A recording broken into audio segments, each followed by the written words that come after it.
Okay, so Stephen is an education advisor and lecturer on school development in Odyssey University of Applied Sciences in Brussels.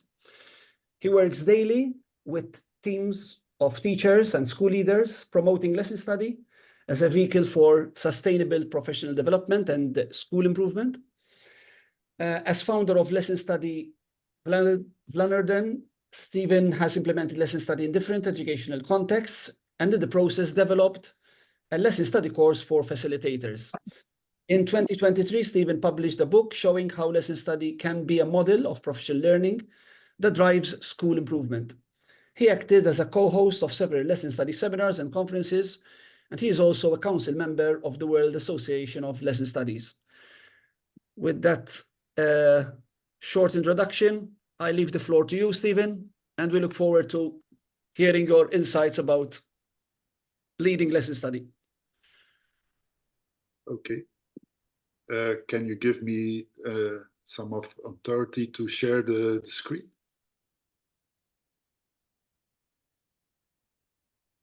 Okay, thank you very much.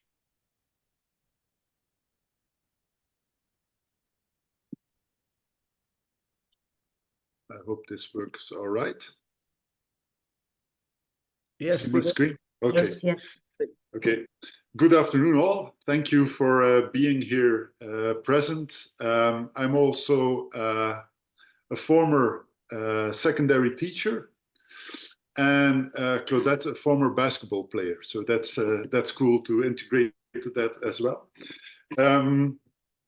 And since 2017, I'm really an addict of lesson study, and I can't imagine life without lesson study, actually.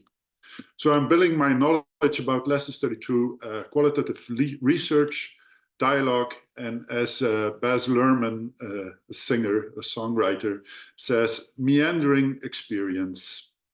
So this presentation is about the role of a facilitator, and of course a little bit about the knowledgeable other. And you can get my presentation by emailing me. I will put some more text and more reference in it because I like to use some metaphors. As you experienced, lesson study isn't just a roadmap. It's not only about filling in some blanks in a guidebook. One of my teachers recently stated that lesson study can be done without facilitating. Facilitating lesson study is for me the key for deeper learning. No guidebook can deliver on the spot, on the moment. We have to pause, we have to deepen, and we have to reflect within the moment of learning. So enter the facilitator and/or the knowledgeable other. A facilitator, for sure, he or she has a lot to take into account. And for me, the metaphor that I use often in my trainings are a facilitator is a juggler. He runs a marathon and meanwhile holding up a lot of balls in the air. From both theory as practice, I've broken down the role of facilitator into 15 larger and smaller roles. As research stated, a trained facilitator is more likely to have different outcomes than a non-trained. More is needed for a facilitator than only the knowledge of the different steps. For a facilitator, certain challenges are up ahead. So we are better aware of certain pitfalls. And that's what my presentation is all about. In lesson study and lesson study research, often time is mentioned as the greatest issue. Now, lesson study doesn't cost time. We make time. We make time for deeper learning. Whether you are a facilitator within a school or an external facilitator, you can't just press the button of start. there is what I call a phase 0 in the cycle.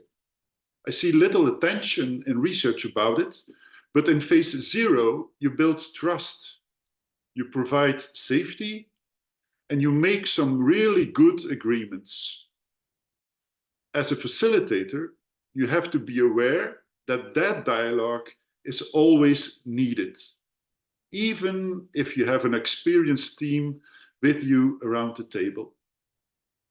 It's needed for what Hargreaves calls collaborative professionalism. Phase 0 is an important stepping stone for that.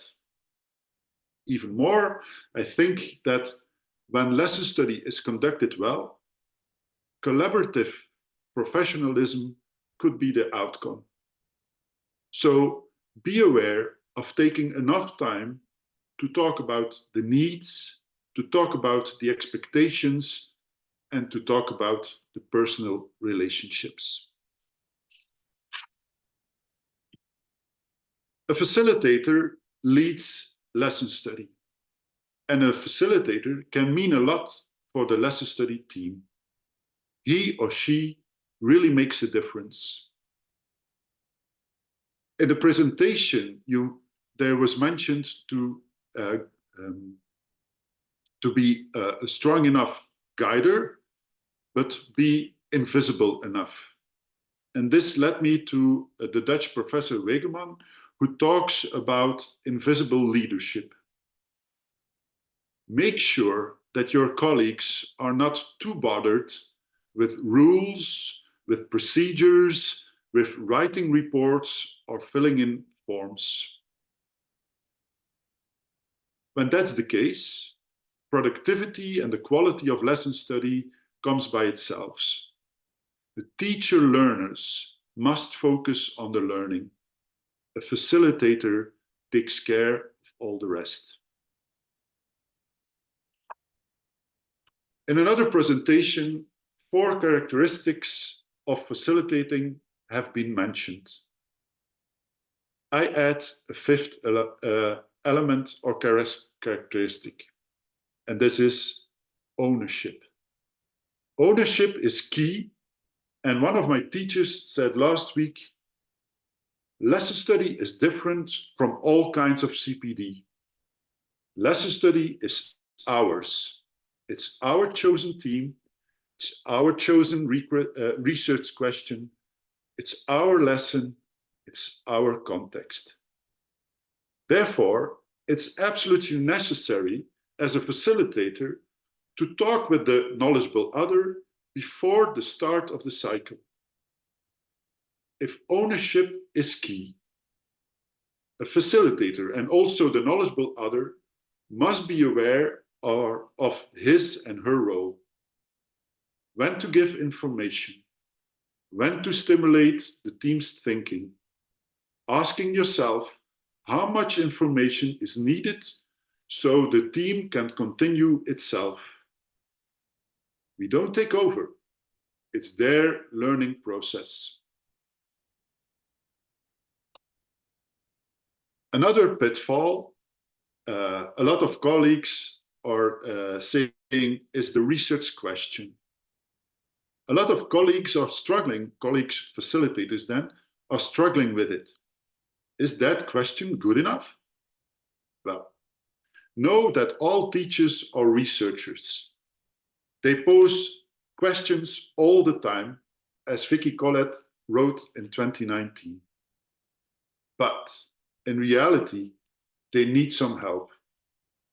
Do not limit that help to step 1. Refining the research question can be done up and including in the planning of the lesson. Even then, ask yourself, or the team, ask the team itself, if the lesson will be answering the question and vice versa. So check if there's alignment. If not, make changes to the question or to the lesson study plan. I come to another possible pitfall, and that's called doubt. am I doing as a facilitator the right things? And am I doing the right things well? Lesson study is an approach which facilitates a process of learning. We need those or certain experiences in that process. And trust in that process is really important. It will work out well.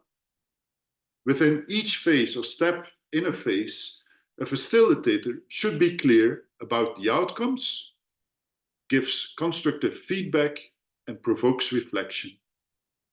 A facilitator can be assertive to people who don't participate fully or who use a certain vocabulary with a negative connotation.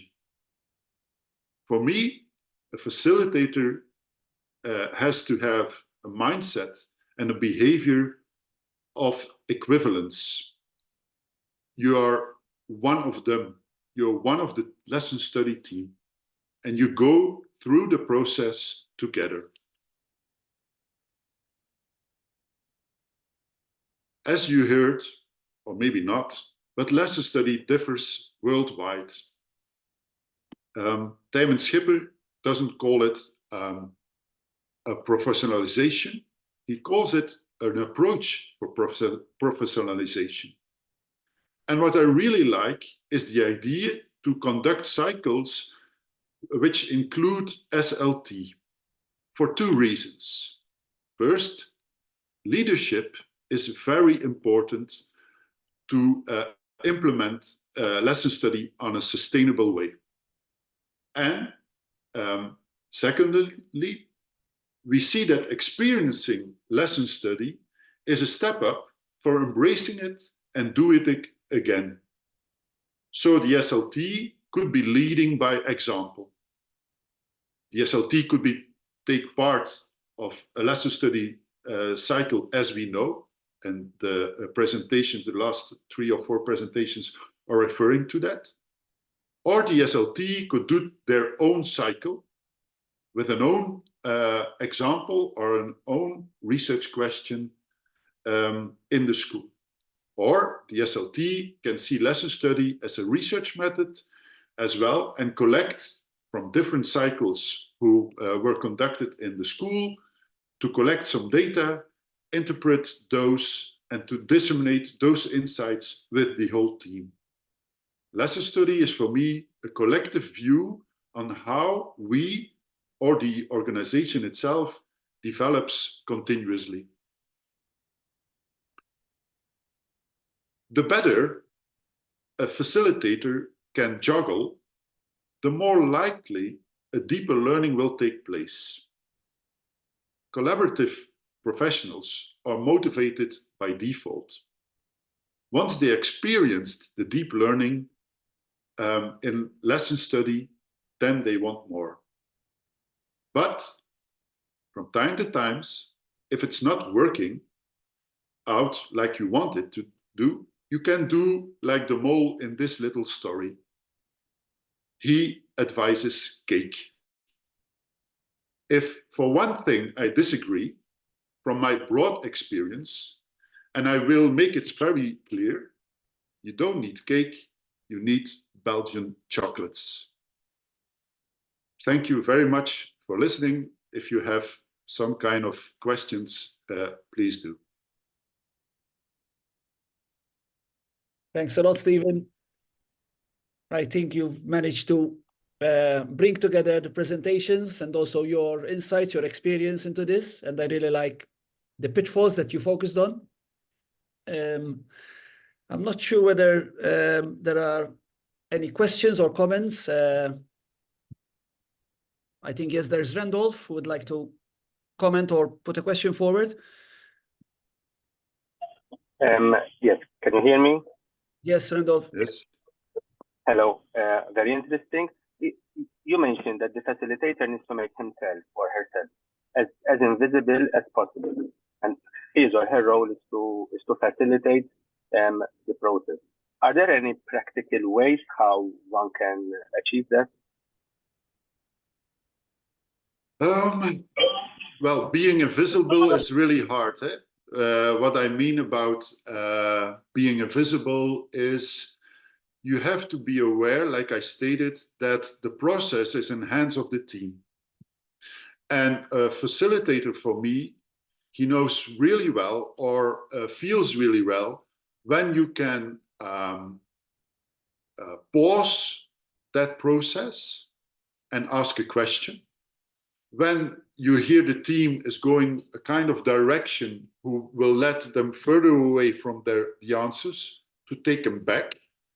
You can't be also demanding. So invisible, it's like, it's not really invisible. You're there, you want part of the team, but you're guiding the process in a very, how do you call it? A very specific way. Sometimes you're really into the group, and sometimes you lean back. An expression, a Dutch expression, is saying you sit on your hands. So sometimes you just have to be quiet and leave the team working out stuff, dialogue together. I think that's my answer of being invisible. Thanks. Thank you, Stephen, for that reply. There's Michael. Michael is one of our team members in Collaborative Lesson Study Malta. He's got quite an experience in lesson study. To you, Michael. Thank you, James. Steve, I really like the idea of phase zero. I mean, for me, from what I understood, phase zero is about creating the foundations of collaboration and so on. But the idea of having a phase zero, it's as if you have to start from it, and then you move to phase one, to phase two, and so on. My question is this: do you see this like foundation work as a starting point, or something that you have to continue working on throughout the activity and maybe even after it's finished? Thank you for this question, Michael. My answer is both. So you have to be explicit about phase zero at the starting point of lesson study, because there the agreements you make will have influence on the outcomes of the lesson study. So as a facilitator now, I'm always taking my time, even with experienced lesson study teams, to dialogue about it and to make really some good agreements. And then in each step I take, at certain points, I'm always asking the questions, what is for you guys important for the next phase? What are you agree on? Will you read literature till the next time? Will you preparing stuff for the next time? So the group has a certain, is responsible for their own behavior. And they talk about it. So the outcomes are really better if you do that and facilitate that as a facilitator.